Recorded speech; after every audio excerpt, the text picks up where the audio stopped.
Hello and welcome. I'm so pleased you're taking a few minutes just to have a bit of you time and to explore, I think, what is possibly one of the single most important issues that impacts women's health today. There comes a point in our life when everything seems to come together or fall apart, whichever way you're looking at it, and we have a lot on our plates as women. And we put on weights, our waist disappears overnight, we have all sorts of strange little niggly health issues, we've got elderly parents to deal with, we've got teenage children or just going off to university children to manage, and life can seem very, very hard. I've been there, I've been through this big time, and I have, over the last 10 years, since I've been practicing as a functional medicine practitioner, I think I have unlocked the single most important thing that is going to have a positive impact on everything. You know, it can feel just like there's no way out. It can seem that everything we try to do just leads us nowhere and we're constantly blocked. We try all the diets, we try the magic supplements, we sort of scroll doomfully through Facebook and Instagram, and we see all these people doing all these things, and we just wonder why it can't happen to us.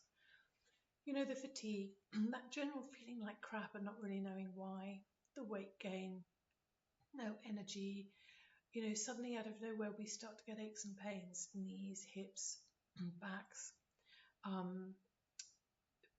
Many people get headaches as well over this period, digestive issues. Suddenly we get like bloaty and we're sensitive to foods, intolerant of certain things, and that seems to have come out of nowhere.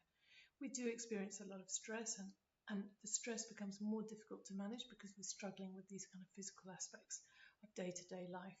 Skin issues, where do they come from? I haven't had pimples since I was 15, and then suddenly, oh my gosh, all sorts of things. Skin suddenly becomes dry and crepey or itchy. We suddenly get rashes and things like that.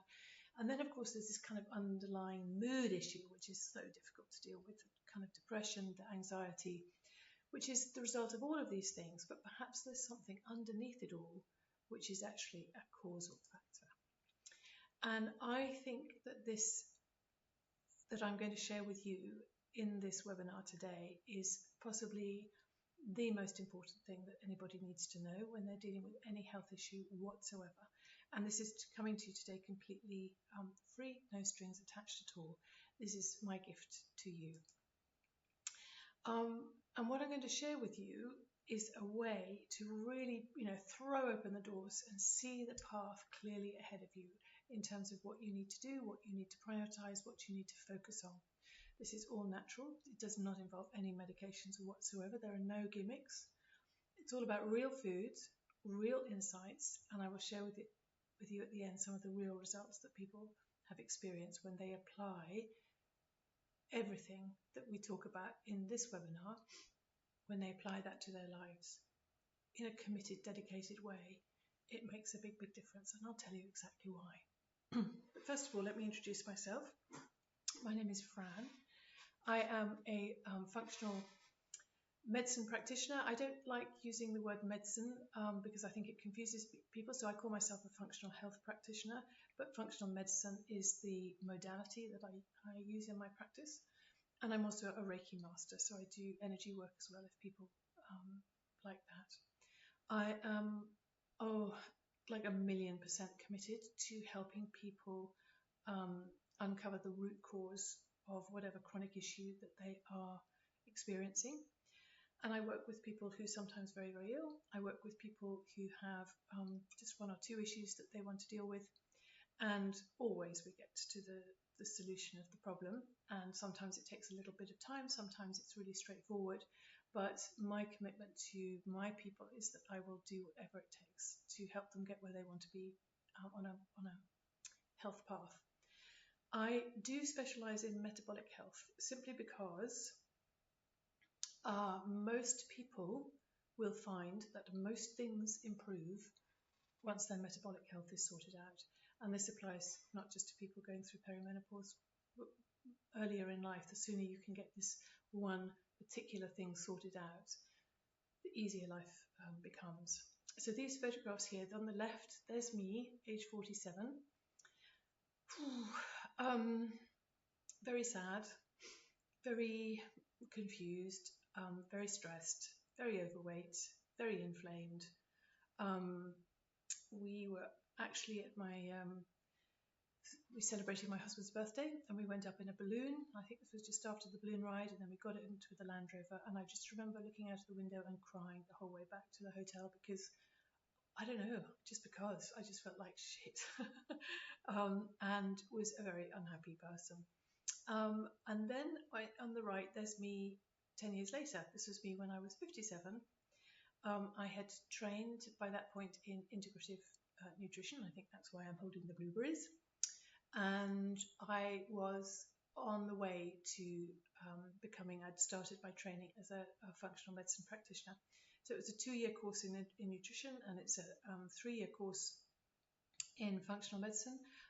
Plus I have to re-qualify every 3 years. So I've now done that twice.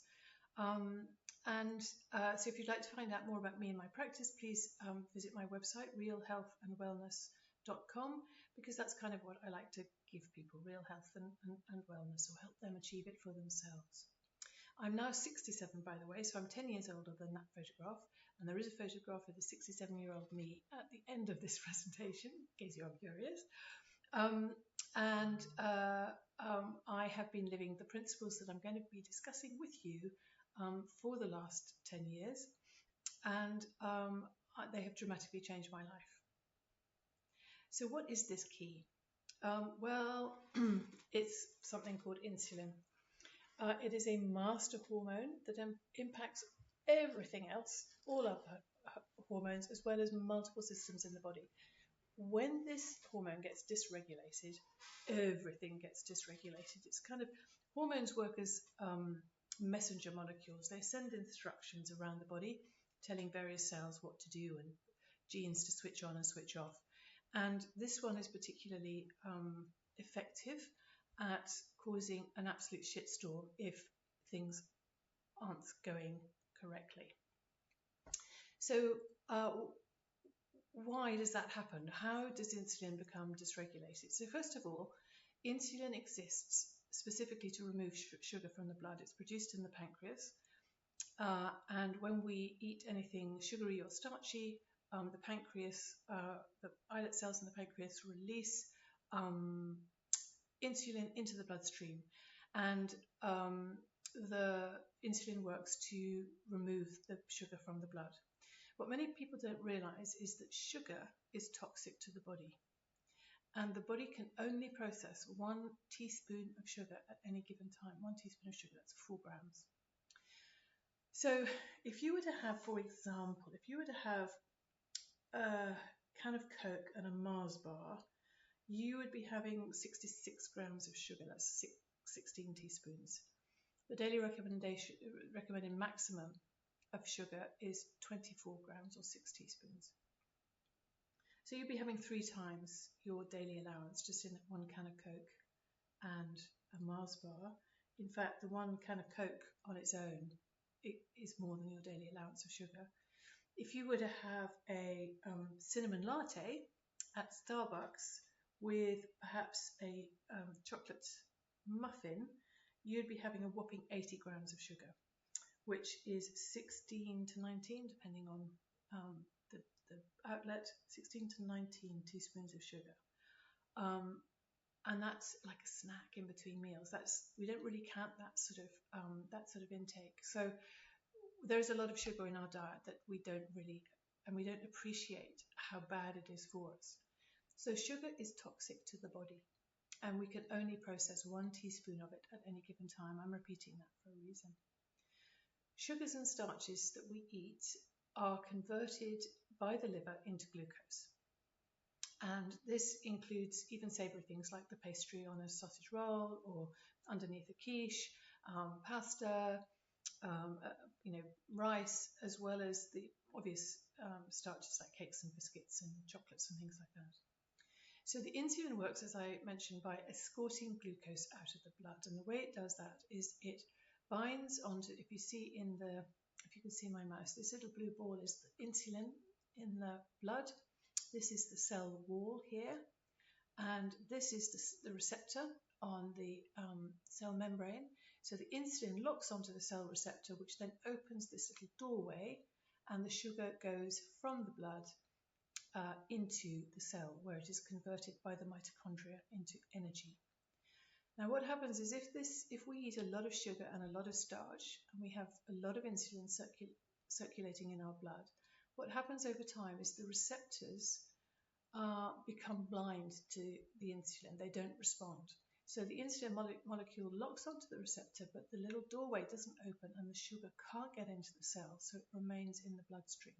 This is called insulin resistance, and this is the precursor to diabetes. So when people are pre-diabetic, this is the dynamic that's in play. And it's also the main dynamic in what is called metabolic disease, which we'll talk about in a little bit of detail. So sugar works by escorting, insulin works by escorting sugar out of the blood. And it also, if it can't get the sugar out of the blood, it sends an instruction to the body to store fat. So the sugar gets converted into triglycerides and then gets stored as fat, particularly around the tummy. So over time, that high level of sugar in the blood and insulin in the blood creates inflammation. I'll explain exactly why. And this is what causes the receptors to shut down. And this is a major cause of hormone imbalance, and it's also made worse if there's any other underlying cause of hormone imbalance. So there gets a sort of feedback loop that escalates the situation. This is also affected by stress, because cortisol, the stress hormone, also pushes up blood sugar, because our body was designed at a time when stress normally required a physical response, and the body wants sugar to be in the blood in order that the cells can convert it into energy. But when that whole pathway is damaged, it just becomes a compounding problem. So how does everything become dysregulated in this way? Well, the fact is, the standard modern diet, the food that we think of as being completely normal and everyday, is actually extremely unhealthy. I'm thinking about breakfast cereals, cheese toasties, crisps, takeaways, sandwiches, pizza. All of these things are actually extremely unhealthy foods because they're very, very high glycemic foods. That means they contain a lot of sugar and starch, which the body also reads as sugar. So as a society, we consume too many processed carbs. We don't consume enough protein and veggies, and the vitamins and minerals in vegetables, and the fiber and the amino acids in protein, the building blocks of protein, are essential in order for multiple systems in the body to function. And if we're just living off carbs, we're not getting the nutrients that we need. The other key thing in the modern diet is what's called advanced glycation end products, or AGEs. I don't know if you've heard of these, but AGEs are when meat is charred. Anything that gets caramelized or charred, thank you, MasterChef, is actually not terribly good for us. And what that creates in the body is it basically caramelizes the sugars that are in our blood in our body. So it creates a kind of sticky goo in our veins, which is not ideal, as you can imagine. And the standard modern lifestyle is pretty rubbish, to be honest with you. There's too much stress for all of us. Our circadian rhythms are often disrupted, primarily because we are on screens late at night, particularly smartphone screens, getting massive dopamine hits at a time when we should be calming down, ready for sleep. And there's a huge amount of toxic exposure, which we will talk about later as well. And of course, perimenopause can exacerbate issues because it is both made worse by insulin and insulin resistance, high levels of insulin and insulin resistance, and at the same time, it makes it more difficult to resolve high insulin issues. So there does come a time when things just do get a little bit wobbly, but they're wobblier if we have this underlying dynamic that is in play. So insulin and inflammation, this is really key information for you. So insulin basically, as I mentioned, it sends instructions, so it increases fat storage on the body. And fat tissue is what is called as endocrine, i.e. it is hormonal. Fat tissue produces hormones, primarily estrogens and also some cortisols. It releases inflammatory cytokines and attracts macrophages. So it becomes a kind of a source of low-grade systemic inflammation, which pings the immune system and then pushes up cortisol even further. It promotes glucose uptake. So the whole reason it exists is to promote glucose uptake. But if we're consuming too much glucose and that glucose is being pushed into the cells, there becomes what's called mitochondrial overload. There's too much sugar for the body to metabolize, and that creates, the byproduct of metabolism, ROS, reactive oxygen species, which create oxidative stress. Again, that's inflammatory signaling for the body, pushing up cortisol, and it reduces energy because the mitochondria become overloaded and can't do their job of producing energy efficiently. It stimulates something called mTOR signaling. This is to do with the immune system. Basically, it forces the body to produce really strong inflammatory particles, interleukin 6, C-reactive protein, which you may be aware of, and other white blood cells, which push up the physiological stress in the body and hugely disrupts immune function. And this is often the cause of the chronic pain that suddenly comes out of nowhere, the achy knees and shoulders and hips and backs that become, really quite problematic for some people. I talked about how our blood becomes sticky if we have too many of these AGEs, advanced glycation end products, in our diet. The other thing that insulin does is it makes the endothelium, which is the lining of our blood vessels and arteries, more reactive. So that artery linings become sticky, and which creates sort of little patches of inflammation inside our veins and arteries. And what the body then does in response to that is it lays down cholesterol to try and smooth those little rough patches. But of course, so the cholesterol is like the firemen that come to the fire. They're not the cause of the problem. They are trying to solve the problem. And this, as we know, if we have sticky blood and sticky arteries, we're going to have a higher blood pressure and we're going to have a risk of cardiovascular disease. So the insulin also, because it's like desperate to get sugar out of the blood, because as I said, sugar is toxic when it's in circulation, it pushes sugar into the liver. So the liver stores blood glucose in the form of something called glycogen. But if it's got too much storage, and it's like converting sugars backwards and forwards, it also has the job of converting sugar into triglycerides. And it gets massively overloaded, and then we get something called fatty liver. So non-alcoholic fatty liver disease is really, really prevalent at the moment, even in children. It used to be that only alcoholics got fatty liver disease, but not anymore. The modern diet is basically works on the body like alcohol used to work, and is a huge damaging aspect of modern life. So when we have fatty liver, it slows toxin clearance, it impairs bile flow. Bile is absolutely essential for digestion, effective digestion of proteins and fats, and also it binds with toxins so that they can be eliminated from the body. And if the liver isn't functioning well, then nothing feels really good. We feel really kind of pretty sluggish all around. So there's insulin really massively pushing up inflammation.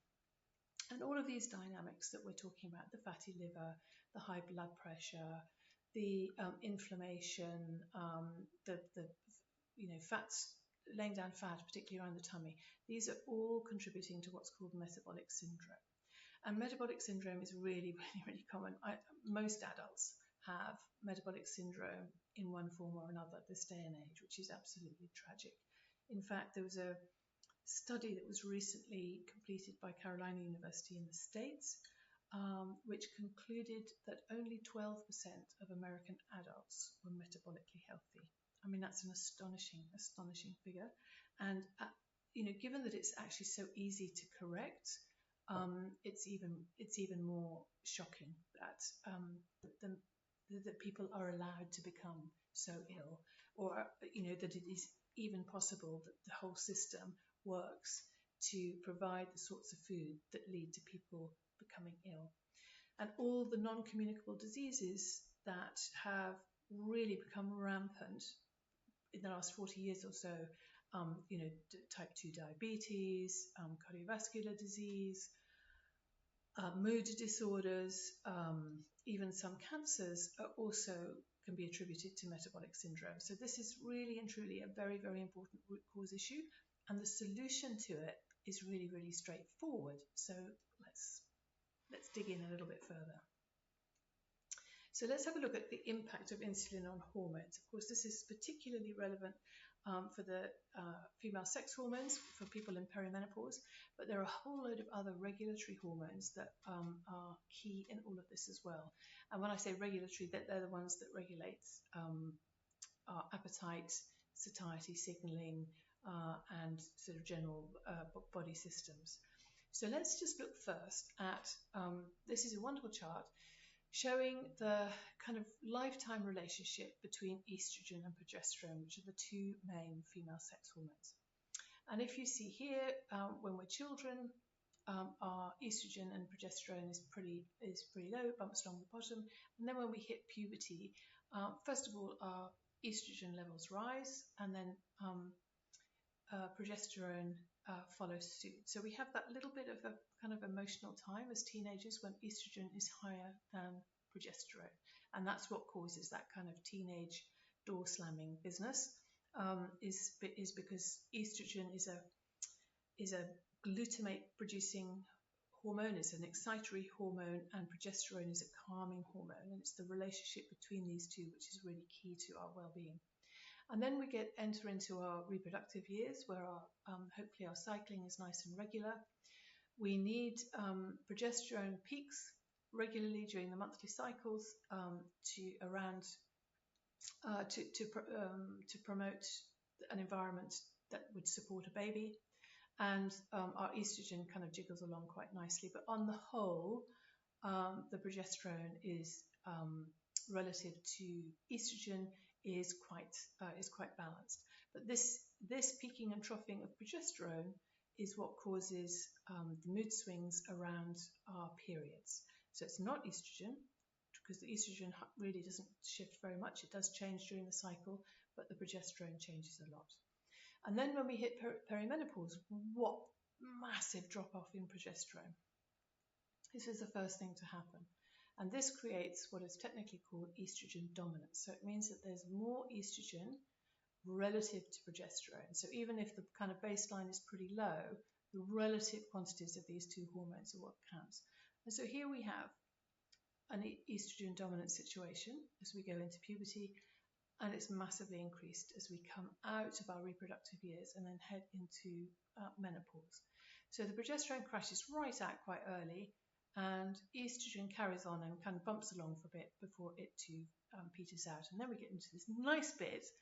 Do you remember when you were a child how you actually quite liked yourself? And then all of this happens. I promise you, you get back to you quite like yourself at the end of things as well.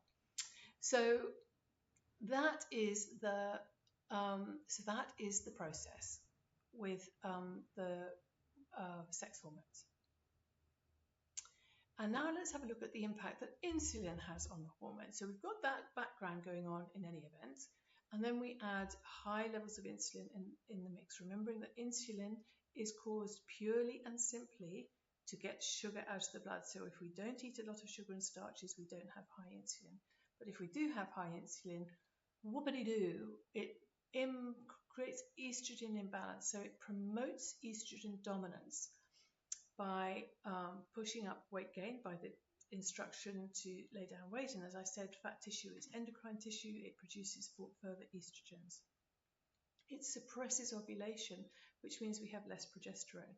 This is the dynamic that leads to PCOS, endometriosis, cysts and fibroids. It's this dynamic. So this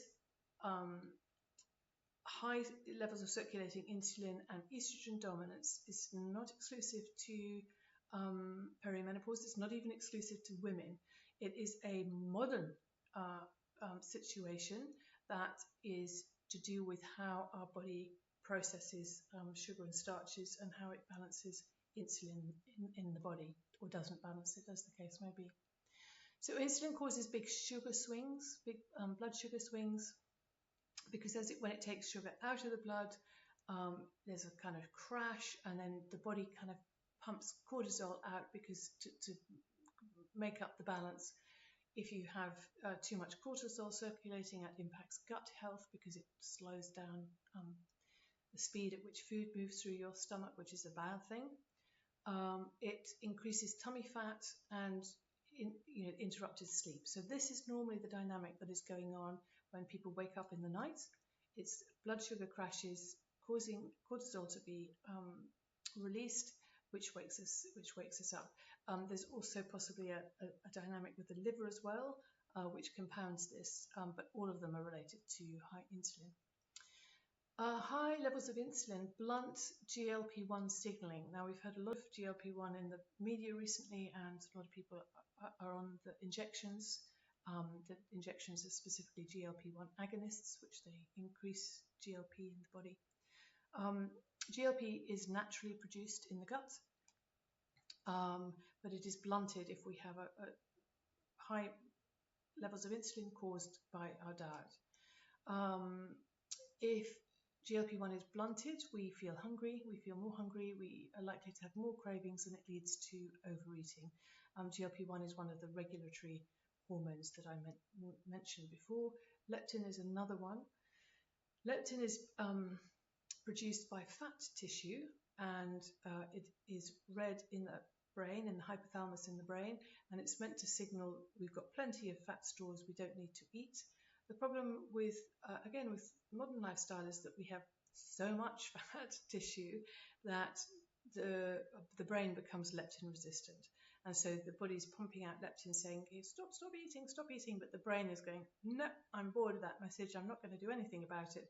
And so we feel hungry and our metabolism slows down and it becomes harder and harder to lose weight. I don't know if any of this is ringing any bells for you, but it's certainly, this was a dynamic that I myself was very, very familiar with. So estrogen dominance, which is, as I mentioned, is so common today. And all these here are the symptoms of estrogen dominance. And as I said, they can be experienced by women at any age because the high levels of estrogen and low levels of progesterone are pretty much determined by the amount of insulin that is circulating in the body. So irregular periods, PMS, bloating, weight gain, sore boobs, fatigue, decreased libido, headaches and migraines. There's a specific dynamic involved in that, which I'll explain in a minute. Hair loss, because insulin pushes up androgenic hormones. Thyroid dysfunction, sleep disturbances, low mood, anxiety, depression, brain fog is a big issue for a lot of people.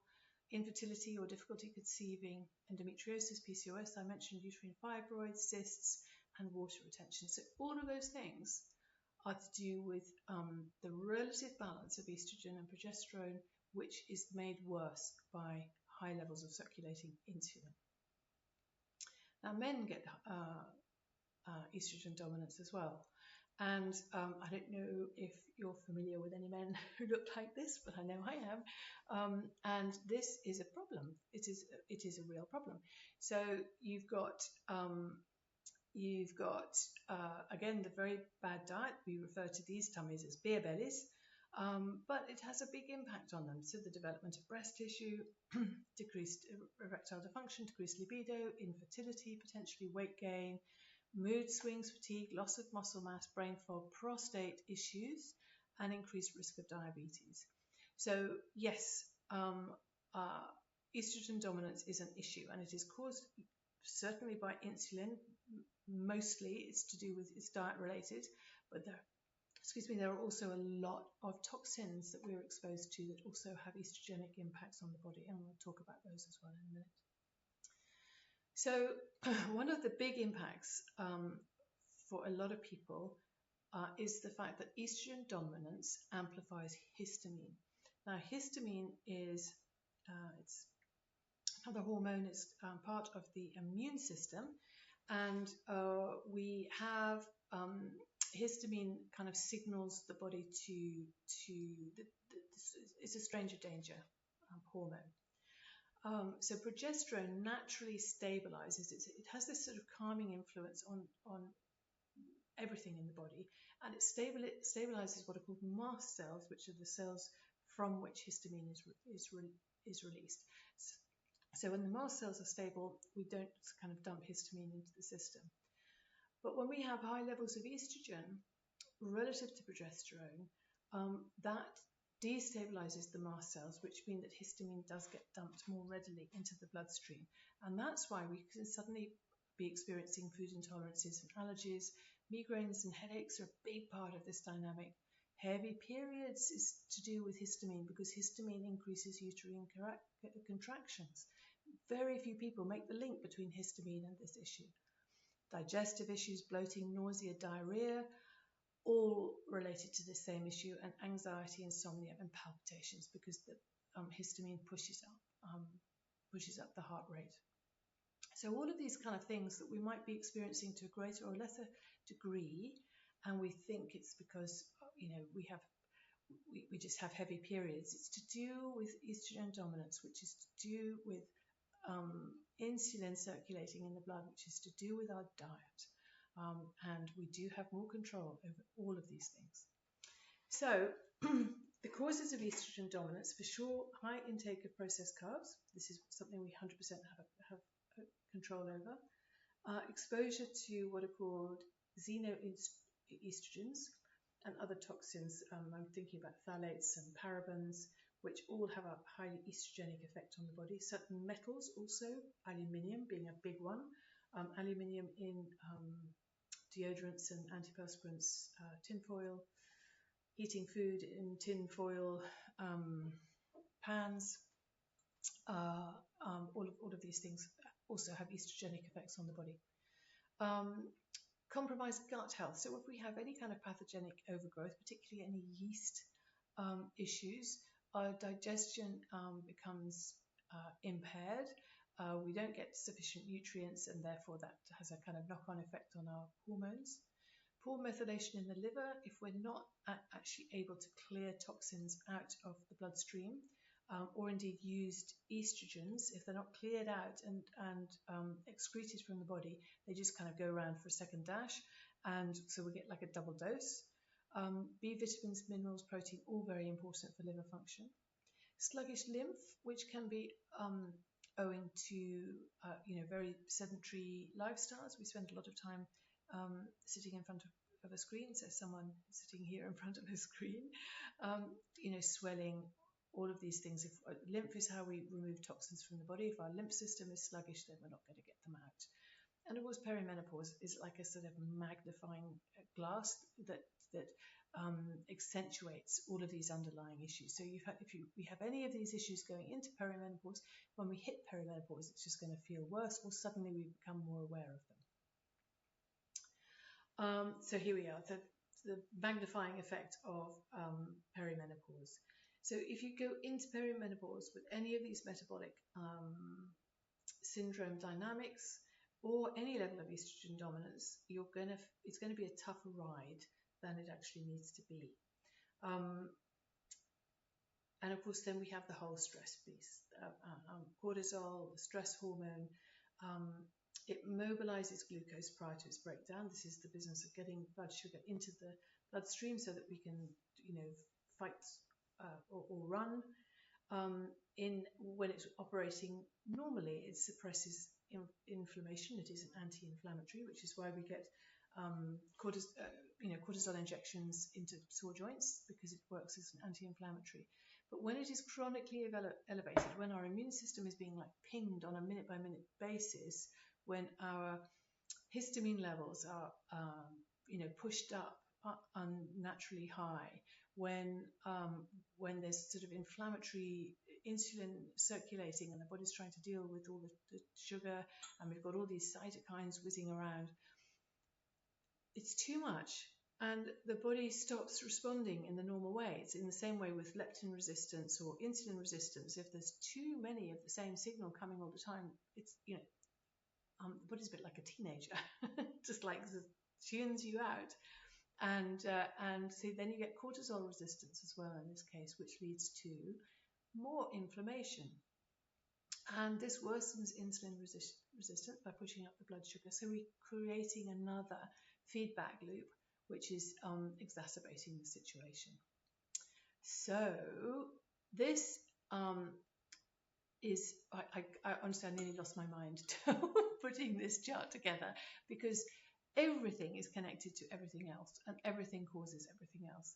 And what is so becomes so clear is we just need the one thing that we can absolutely control, which is our intake of ultra processed foods, sugar and processed carbs.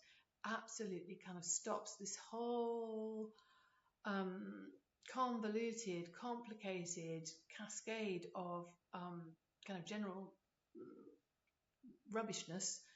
It just stops it dead in its tracks.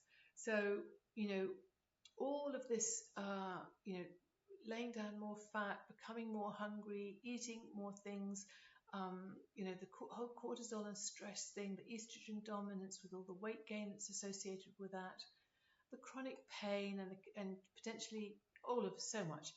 It all comes down to this, and to certain other lifestyle choices that we will talk about. Oh, if you'd like to take a screenshot of this, feel free, and it gives you time to look at it. I'm not going to go through every single detail, because the big top line message is just that everything is connected to everything else. So then we end up with this classic scenario. We're feeling tired. We've got these aches and pains that we don't really know where they've come from. This low mood, anxiety and depression. I mean, depression and anxiety is so much associated with inflammation. We get inflammation in the brain, and that just makes us feel like rubbish. That, sometimes we have real reasons why we feel depressed. Really sad and difficult things can happen. But for a lot of people, they just don't know why they feel depressed. And you kind of look at your nice kitchen and your beautiful children and your lovely husband, and you think, oh, why do I feel like crap? What's the matter with me? And that was how I felt, on this lovely holiday celebrating my husband's birthday. Why am I just such a miserable old cow? I just, I should be really happy. I'm having this lovely holiday. Why am I so miserable? And the reason is because your whole system is working against you, and there's this kind of cascade of things that each on their own would be quite, easy to manage. But when it all comes together, which it does, it becomes very difficult. So we have this low mood, we have disturbed sleep, we have more than not gut issues. They could be minor, a bit of constipation, a little bit of diarrhea, maybe a bit of bloating. These are not good things to have, and it's almost impossible to lose weight. And we've all been there. I've been there. But let's find out what we're going to do about it. But first, I want to talk a little bit about the GLP agonists that I mentioned, and that we hear so much about, and which a lot of people are making a lot of money out of, exploiting a very real need that people have to break this sort of cycle of doom, the metabolic syndrome cycle of doom. So all the foods here you see in this picture are GLP-1 agonists. Spices like turmeric and ginger, pepper, fruits and vegetables, garlic and onions, fiber, vitamins and phytonutrients, healthy fats. All of these things naturally push up GLP-1. So what is GLP-1? It's a hormone that is made in the gut. It's secreted by the cells in the gut lining. It acts as what's called an incretin, which is a precursor to regulatory hormones. So it helps control both blood sugar and appetite. We're talking about in natural levels now. It coordinates insulin release. It balances the glycogen stores. Glycogen, if you remember, is the storage form of glucose. It's converted from the sugar and starches that we eat by the liver. GLP-1 manages the feedback loop in the upper digestive tract. So this is the release of bile. The gallbladder releases bile into the upper GI tract, just below the duodenum, and the bile then works to support the digestion of foods and binds with toxins so they can be eliminated. It signals satiety to the brain, and it supports healthy blood sugar control. So that is what GLP-1 naturally does, and it is a wonderful thing. So here are all the foods that naturally increase GLP-1. We saw them in that first picture. I'm just going to go through them again because it's worth really getting your head around this. Soluble fiber and resistant starch that we get from apples and beans and lentils and whole grains. And I mean whole grains like brown rice, not ground up whole grains as in bread, because then they're broken grains. So the whole grain. Prebiotic fibers, so we get those from things like asparagus and artichokes. People sometimes take inulin as a prebiotic fiber to kind of boost. It has a prebiotic effect on the gut, which is it's food for the healthy gut bacteria. So protein and healthy fats, lovely fish oils, which are anti-inflammatory, omega-3 fish oils. Olive oil, also anti-inflammatory. Leafy greens, so herbs and Brussels sprouts and watercress and lettuce and cabbage and all of these things, extremely positive. Anything that tastes a bit bitter, like chicory, it's like wonderful for the liver and for as a GLP-1 agonist. Yes, the oily fish, the omega-3s we mentioned, sardines, mackerel, anchovies, salmon and herring. The acronym is SMASH. SMASH fish. The little fish are much better for you because they're kind of lower down the food chain and have less minerals inside them. So non-starchy veg, so we're talking, and non-tropical fruit. So we're talking things like courgettes and asparagus and green beans and apples and pears and berries, rather than the bananas and pineapples and carrots and things like that, which have more sugar and starch in them. Not that they're bad foods, but we need to be aware that they do contain sugars. Green tea, oh my God, green tea has the most incredible metabolic and antioxidant effects. Black tea also does. Coffee also does, to be honest with you, but green tea is just absolutely the supremo in terms of helping to maintain healthy metabolic status and keep blood sugar and insulin at bay. So turmeric, cinnamon, ginger, all excellent vitamin D. Really, really important. Vitamin D is essential for gut health, and gut health is really important in terms of GLP-1 secretion. Unhealthy gut, no GLP-1 secretion. So what suppresses GLP-1? Refined sugar and carbs, the same old. AGOs, same old. These are just not healthy foods. We don't need them.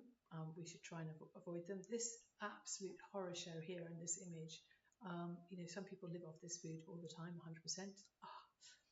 Inflammatory grains and seed oils. So grain is inflammatory on the most part. So foods made with flours and biscuits and breads and things like that are not ideal foods. They have become a predominant part of our diet because for most of our history, the struggle has been getting enough calories into people, and bread and rice and things like that are a very cheap way of getting calories into people. But at the moment, we have too many calories of the wrong sort. Seed oils, super inflammatory. So I'm talking corn oil, sunflower oil, rapeseed oil, soybean oil, very high in omega-6s, which are pro-inflammatory. So all the food, the chemicals that they shove into ultra-processed food, the colorings and emulsifiers and the flour improvers, a lot of them are known carcinogens. They definitely have an impact on hormone balance. Gut dysbiosis, I mentioned, if you don't have a healthy gut, it's not going to be able to secrete GLP-1. Impaired liver function, because there's this dialogue that happens all the time between the liver and the gut and our endocrine system. It's constantly sort of like a three-legged stool. And so one of the very famous people in the whole metabolic health field, a guy called Dr. Robert Lustig, his whole premise is that you support the gut and you support the liver to enable your metabolic balance. Really, really important. And toxic exposure, so xenoestrogens, all the pesticides and fungicides that are sprayed on our food impact our gut health, but also a lot of them are made out of petrochemicals and therefore have an estrogenic effect on the body. And stress, we've talked about cortisol and how that just generally doesn't help anything at all. So the synthetic GLP-1 agonists, so these are the injections that we know about. So we've Ozempic, Wegovy and Mounjaro they are GLP-1 agonists. An agonist means something it promotes, so it promotes or activates GLP-1 signaling. And they are delivered in the injections at extremely high doses, so much, much higher than the body would naturally understand. And these synthetic agonists, they bind to the GLP-1 receptors. Okay, so they have the effects of GLP-1 without actually being GLP-1, if that makes any sense. So they bind to the GLP-1 receptors in the pancreas, in the brain, the hypothalamus in particular, and the gut. So they increase insulin resistance from the pancreas massively, which is all well and good if you're kind of basically healthy, but it's a massive problem if you already suffer from insulin resistance or type 2 diabetes. And this is one of the things that, some people have experienced, sadly, pancreatitis. I have one of my clients actually got pancreatitis specifically after she took the injections, within 2 weeks, in fact, this particular person. And that's why, because they're pushing up insulin on an already inflamed situation. So it's a bit like if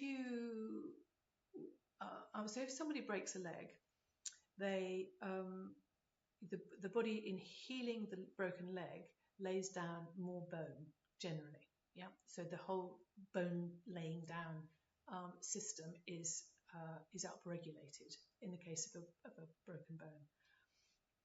But no one would say, if somebody presented with osteoporosis, "Oh, I know a good way to increase bone production. Let's break all your bones, and then all your bone laying down function will be massively optimized." You just wouldn't do that. So why, if a person is overweight, possibly because they have almost certainly because they are insulin resistant or they have some kind of insulin issue, why then pour fuel on the fire and produce more insulin? It just doesn't make any sense to me. And this is why a lot of people go on to have problems. And because it's creating a bit of a false scenario, that's why when you stop taking them, bang, everything goes back to normal. So they suppress the release of glucagon. So it's not about balancing how the liver stores glucagon. They actually suppress the release of glucagon from the liver, which causes a bit of a backup and disrupts biliary functioning in the process. So increasing the risk of non-alcoholic fatty liver disease and also potentially gallbladder problems. And there are multiple stories of people who have had gallbladder problems specifically as a result of this dynamic. They slow down all upper GI tract activity. Okay, so they talk about slowing the emptying of the stomach, as if that's a good thing. I just don't understand. For sure, it stops you feeling hungry, but most of the people who come to me with gut issues the gut issues are caused by slow motility, often linked to stress, because stress slows down gut motility on purpose. So why would you want to do that deliberately? It just doesn't seem to make sense to me at all. Anyway, So they slow down all upper GI tract activity, including bile production. So this is why people feel nausea. It exacerbates maldigestion, and they have sort of bloating as well, can be one of the symptoms that are experienced. This is why, and again, potentially gallbladder issues. If you have a very low appetite, and because of the extremely high doses that these medications are given in, yes, people's appetite drops off a cliff, which feels like a relief, because there are all sorts of reasons why we get stuck on this sort of cravings trap. And it feels like a huge relief not to have that sort of food noise.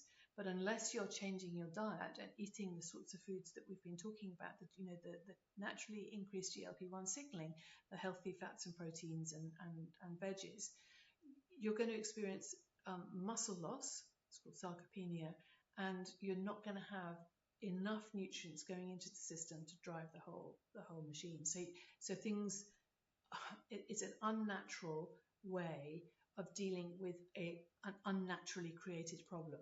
And I would just suggest that maybe there's a more natural approach that might be more sustainable long term and have a better outcome, and that is completely risk-free. So whilst injections may seem like a quick and easy solution, the very high levels of dosing do cause major disruption to the body's own ability to regulate itself, and can create dependence on the drugs. It's very difficult to stop taking them. There are significant health risks associated with these drugs, particularly if you have a metabolic syndrome in play. And the fact is that most people who want the drugs, because they're struggling to lose weight, have a metabolic issue, and that's why they're struggling to lose weight. So it compounds the problem that was the original cause, if that makes sense. They don't work in the way they're intended if you don't change your diet and lifestyle, causing malnutrition and sarcopenia. So if you could just change your diet and lifestyle, you avoid all the risks. Yes, it takes a bit more effort, but you have to do that anyway in order to get the full benefit of you have to put a bit of effort in, otherwise you're going to become very sick on these medications. So how do we do that? All of these things, change your diet. It sounds so simple, and we've heard all these messages so many times. Eat better, move more, blah, blah, blah. And if it was easy, we'd all be doing it, and none of us would need to have any injections or feel that we were struggling with anything at all. It's not easy, and it's not easy because the whole of society has normalized an unhealthy way of being. Millions and millions of pounds are spent creating and promoting foods which deliberately become addictive to the body. I actually used to work in food marketing. I kind of know all the secrets and how our natural systems are kind of deployed against us by the big food industries. So it's not easy, and we often feel isolated when we're making healthy decisions, because living a healthy life is a pretty damn radical thing to do, because you're behaving differently. You're behaving differently from most of the people around you. And this is why people need support, and they need to work with someone they can trust, clear guidelines, like real insights as to why what they're doing is beneficial, and a nice kind of safe container and group dynamic where they can share experiences and get sort of support from their peers. This, changing is difficult. I've worked with hundreds and hundreds of people over the last 10 years, and changing is different. We are extremely resistant to it. Even if we know that change is for our good, we become very familiar with what we know, which is why it seems easy to have, gastric surgery or injections. That seems to be like a quick path to get the solution we want, because the thinking is, I do this and I don't actually have to change anything else. But change is where the growth lies in life. Change is where the opportunities lie in life. And it is, you know, having support and a network around you and really knowing what it is that you're trying to achieve and then going about achieving it is just the most fantastic thing. But finally, before we close, I want to talk about what I call the 4 horsemen of the menopocalypse. So these are the 4 things that are really contributing to any struggles you may be having with perimenopause, or indeed before perimenopause, just with weight generally. So they're inflammatory foods. This poor girl is so inflamed that she's gone out of focus. But there she is with her Smarties or whatever they are, and crisps and pizza, and working late at night and struggling, and just pouring fuel on the fire of inflammation with all the stress and everything that's going on there. So inflammatory foods. So this is basically sugar, processed carbohydrates, anything sprayed with huge amounts of pesticides, which tends to be grains. Alcohol obviously is inflammatory. Toxins in personal care and household cleaning products, big deal. These are a big deal. One report I read said that most women in the UK were exposed to 16 different hormone disrupting chemicals before they had breakfast. So this would include emptying the dishwasher, washing their hair, cleaning their face, moisturizers, cosmetics, 16 different potentially endocrine disrupting chemicals. And that's not to speak of all the hundreds of others we get exposed to all day, every day. Disruption to circadian rhythm is a big deal. Poor sleep and impaired immune function are directly related to this aspect of life. We tend to, get up in the morning, go straight to our phones, doing the emails. At night, we're back on the phone, scrolling away. I'm as guilty of this as anybody, but it's not good for us. And we need to, our body for millennia has evolved where we were connected to the diurnal rhythms of the day and the fluctuations of the moon and the sun as we moved around the sun, and we have separated ourselves from this in modern life, and it creates a great deal of stress in the body. And stress itself is just a big issue. We've talked about cortisol. It's a huge player in all of this. It impairs gut function by slowing down the way the gut moves, which is just not a good thing to happen. And it disrupts immune function. So these 4 things, in addition to anything else that might be going on, just like natural hormone shifts, make life difficult, full stop, whether you're 19 or 49 or 99. These 4 things will make life difficult, but they are particularly difficult because of that magnifying effect of perimenopause when we hit those crucial years. I just want to talk quickly about estrogens and also something called metalloestrogens. There are certain metals that also have estrogenic effects on the body, and these things are impacting men as much as they're impacting us. And sunscreen is a big ticket item. It has lots and lots of suspect ingredients, potentially some of them potentially cancerous. Household cleaners mimic estrogens and contribute to hormone imbalance. Look out for phthalates, parabens, phenols, triclosan, fluoride in toothpaste, chlorine in bleach and dishwasher tablets. All of these things. So the halides, chlorine impact thyroid function. They block the uptake of iodine, which impacts thyroid function, which slows down metabolism, which affects weight and everything else. Aluminium is very toxic, and it is in all antiperspirants. It is in fact the ingredient that stops us from sweating by closing the pores. We have really important lymph nodes in our armpits, and it's not a good place to be putting aluminium. tinfoil, mercury in dental and medical interventions, they all have disruptive and estrogenic impact on the body. BPAs, PFAs, and other chemicals in plastics. This goes from the sort of the plastic lining of tins into the styrofoam cups, the styrofoam packages that takeaway food is delivered in. They're all estrogenic. And really, really, if you take nothing else out of this this presentation, this ought to be written.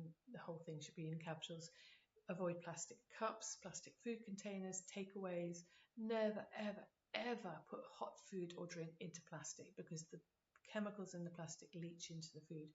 If you need to store food in plastic containers to put in the fridge or the freezer, let the food cool down first before you put them into plastic. So, for example, soup, I make a lot of soup and stock, and I freeze it, and I always wait until it's absolutely cold before I put it into. I actually put it into bags in the freezer because they take up much less space. So the problem is not always the plastic, but it's putting hot food into plastic. And the reason that plastic in tins, the lining of tins is an issue is if the food is acidic, so tomatoes in particular. So if you can get bottled glass chopped tomatoes, that is so much the better.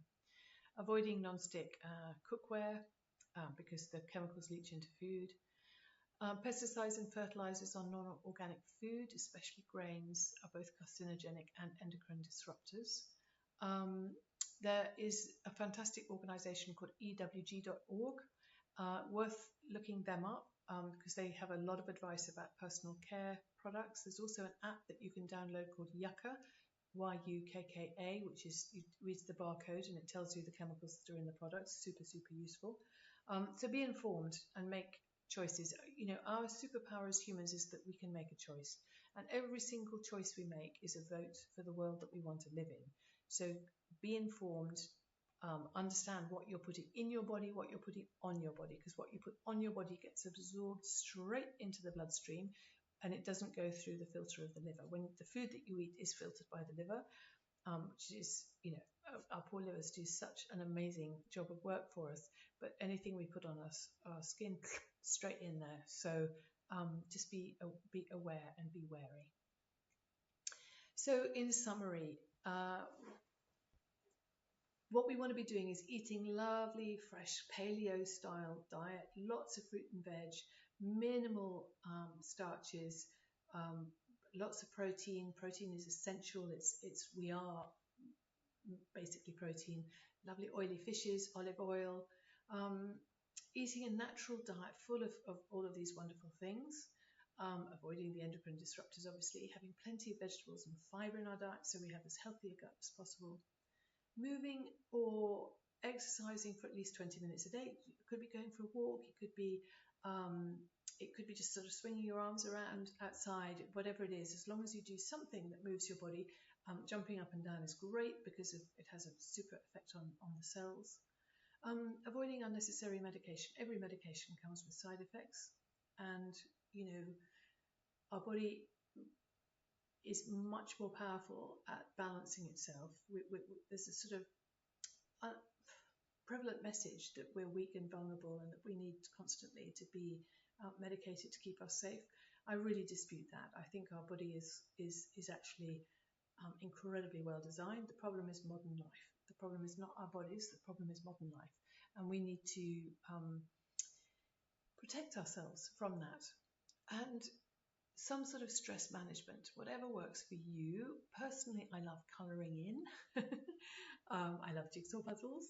I do a lot of meditation. It comes as part of the Reiki side of my life. But find something that you enjoy. Some people find exercise is a really good de-stressor.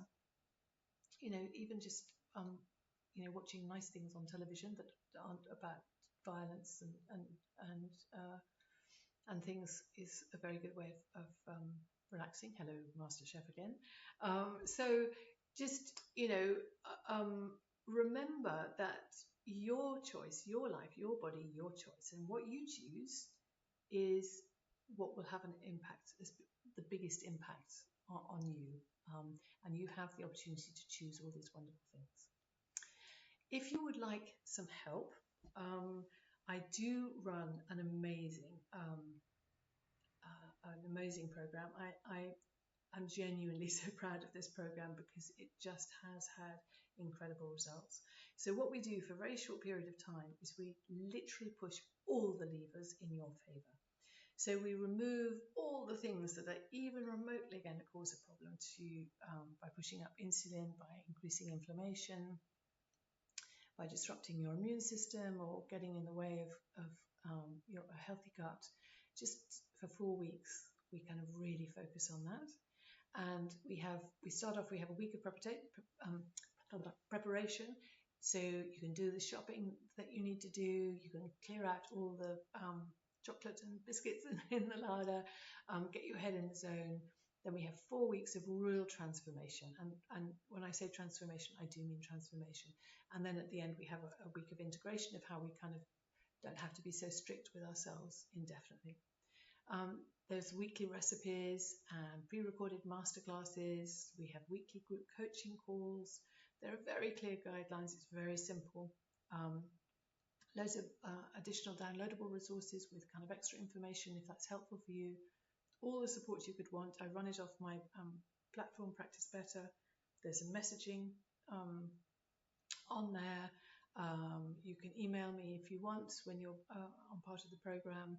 And there's a one-on-one. We have a one-on-one session, which is included in the price. It's intense. It's not for everybody. It's not ideal if you're vegetarian, or certainly not if you're vegan, because this is a paleo-style diet, so we do have a lot of protein. It's not forever, and it really works. Oh my goodness, you will turn things around. You will be amazed.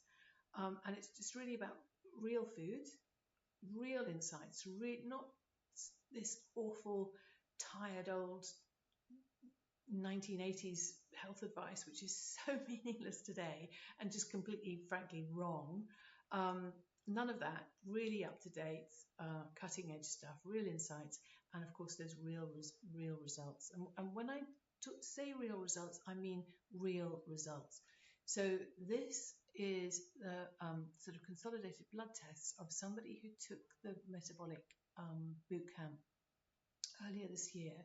She joined the June cohort, and she had her blood test done. She was not feeling very well, and she was officially diagnosed as having metabolic syndrome. So her fasting glucose, which is blood sugar, was elevated. Her HbA1c, which is an aggregate, it measures blood sugar over the last 3 months, was elevated. Her fasting insulin was actually really quite high. So insulin, as we've been discussing, is kind of major root cause issue. And the HOMA-IR, which is an estimation of the likelihood of insulin resistance, also very high. And then 5 weeks later, on the 29th of June, so having done the 4 weeks of the program, look at the difference. 4 weeks, back into normal. Fasting glucose back into normal. HbA1c dropped a lot. She was slightly over. You see, often our blood sugars are kept low because we've got high insulin in the early stages of metabolic disease. But look, she's right back down below the 5.7. Fasting insulin, look, this is the big one. Look, nearly halved. So this is the one that we're really focusing on. And look what she achieved here. And her insulin resistance also more than halved. So this is what happens. These real life super duper results are what happens when people do the metabolic boot camp. Some people lose weight. I think on average people lose between 8 or 10 pounds. It's not intended as a weight loss program. It's intended as a metabolic reset, but often losing weight is one of the lovely benefits of that. So on average, people do lose between 8 or 10 pounds, sometimes less, sometimes more, but that seems to be about the median. People find that they don't need to take indigestion medication anymore. People have come off omeprazole completely. It's just a thing of the past. Headache medication gone. And just that feeling of being back in control of, we talked about one of the benefits of the injections is that the food noise goes away. You follow the metabolic boot camp and all your cravings will be gone. And that's it. That's me. Here's me, 67-year-old me. Just so pleased that you've shared these last few minutes with me. I hope you got something that was useful.